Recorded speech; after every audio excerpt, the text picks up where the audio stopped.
This is your host Kamal Abbasi. Hope you all are doing great.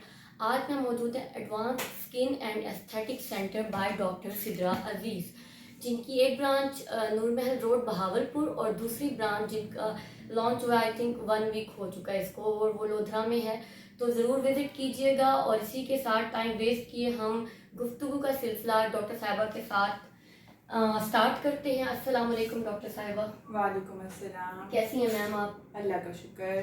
सबसे पहले तो thank you so much, आपने हमें अपने कीमती वक्त में से थोड़ा सा वक्त दिया। और मुबारकबाद आपकी न्यू ब्रांच के लिए जो कि आपने लोधरा में लॉन्च की है।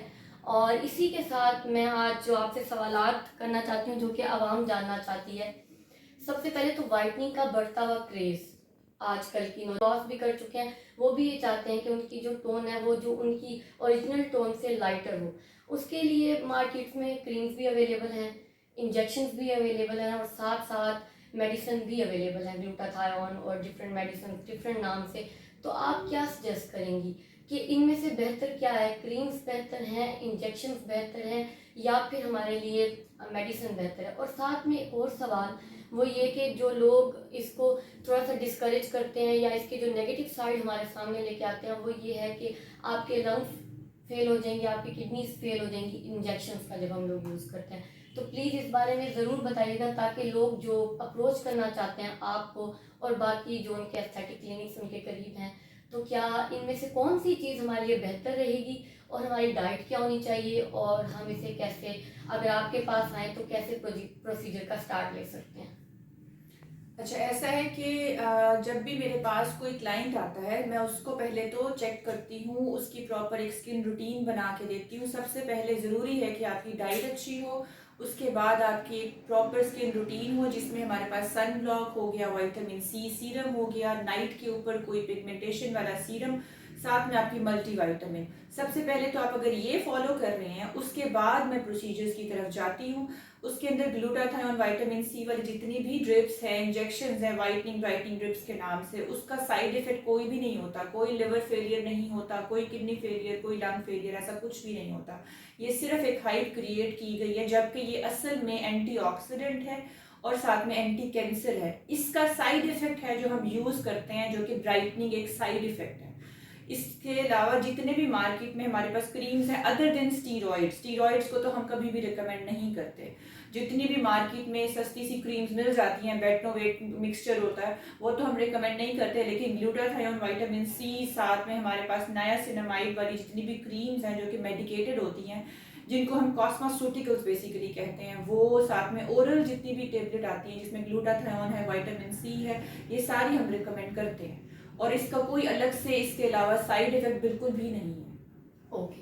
और मेरा नेक्स्ट क्वेश्चन आपसे ये, जो जैसे मेरी टोन है इस वक्त, जो मेरा कॉम्प्लेक्शन है, इस पे अगर हम आपसे इंजेक्शन लेना चाहें तो हमें कितनी सिटिंग्स लेने होंगे, आई मीन कितने सेशंस करवाने होंगे हमें, और उसके बाद हमारा कितना लाइटर हो जाएगा टोन? और जैसे पिगमेंटेशन हो जाती है तो वो क्या इवन हो जाएगी? जैसे नकल्स हमारे ब्लैक हो जाते हैं, क्या ये इवन हो जाएगा? और सारी स्किन क्या इवन हो जाएगी? इसमें ऐसा है कि जब भी हम वाइटनिंग ड्रिप्स लेंगे, डिपेंडिंग अपॉन द टोन, जैसे अब आपका टोन है, आपका अपना कलर अच्छा है, अगर आप चाहती हैं कि 1 या 2 टोन ही सिर्फ लाइट हो जाए तो उसमें हम 4 to 6 इंजेक्शंस के ऊपर जा सकते हैं। और उसकी हम डोज 15 डेज के बाद भी कर सकते हैं, उसमें हम इवन के वीकली भी कर सकते हैं। और दूसरा, ये जितनी अनइवन टोन होता है, फेस पे कोई एक्स्ट्रा पिगमेंट है, आपकी नकल्स डार्क हैं, आपके इवन बॉडी पर भी लोगों की पिगमेंटेशन होती है, वो सारी की सारी इसके साथ सेटल हो जाती है। ओके डॉक्टर साहिबा, मेरा दूसरा सवाल जिसको मैं खुद भी फेस करी हूँ इस प्रॉब्लम को, आई थिंक 80% जो आवाम है हमारी वो इस चीज़ को फेस करी है, हेयर फॉल। हेयर फॉल बहुत ज़्यादा होता है, मेरा अपना हेयर फॉल भी बहुत ही ज़्यादा होता है, हेयर थिन होते जा रहे हैं डे बाय डे। तो इसके लिए हम डेफिनेटली हमारी डाइट तो अच्छी होनी चाहिए। तो इसके लिए जैसे PRP, ये बहुत ज़्यादा आजकल इन है जो हमारे सुनने में आता है, तो इसके साथ आप और क्या रेकमेंड करेंगी? यानी हम ऑयलिंग पे रहें, साथ में जो आप हमें मेडिसिन देंगी हम उस पे रहें, या आप PRP को ही रेकमेंड करेंगी? अच्छा, इसमें ऐसा है कि सबसे पहले तो मैं देखना चाहती हूँ फीमेल्स में कि कॉज क्या है। मोस्टली केमिकल ट्रीटेड हेयर्स भी फॉल कर रहे होते हैं, आयरन डेफिशिएंसी से फॉल कर रहे होते हैं। हम मल्टी विटामिन रिकमेंड करते हैं, ऑयलिंग बहुत ज़्यादा करने की ज़रूरत नहीं होती, वीकली ही बस आप करें। इसके अलावा एक हेयर स्प्रे होता है जो कि हेयर ग्रोथ कराता है, वो हम जो है वो डेली बेसिस पर आपको रिकमेंड करते हैं। इसके अलावा आपने और क्वेश्चन क्या किया? मैम मैंने आपसे ये पूछा कि पीआरपी के PRP बारे में। अच्छा, जो पीआरपी है वो मैं सेकंड ऑप्शन पे रखती हूँ। फर्स्ट ऑप्शन पे होता है कि आप पहले हेयर ग्रोथ सीरम या फिर स्प्रे यूज करें साथ मल्टीविटामिन। अगर उससे 3 मंथ्स के अंदर सेटल हो जाता है, you don't need any type of treatment. अगर आपका होता है कि अभी भी आपका हेयर फॉल हो रहा है, फिर हम पीआरपी की तरफ जाते हैं, जिसमें हम आपको 4 to 6 सेशंस रिक्वायर्ड होते हैं, वो हम कराते हैं। Okay ma'am. अच्छा, एक मेरा और क्वेश्चन है, क्योंकि मैं काफ़ी टाइम्स आपके पास, आज मुझे 1 ईयर हो गया आपके पास आते आते।